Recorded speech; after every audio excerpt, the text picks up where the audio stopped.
تہجد تو دور کی بات ہے، ہم تو فجر کے وقت نہیں اٹھتے۔ ہم میں سے کتنے لوگ ہیں جنہوں نے آج فجر کی نماز پڑھی ہے؟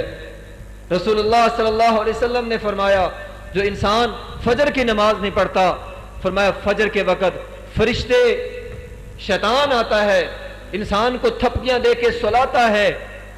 جب فجر کا وقت نکل جاتا ہے وہی شیطان کھڑا ہوتا ہے، بال الشیطان فی اذنہ، بندے کے کان میں پیشاب کرتا ہے۔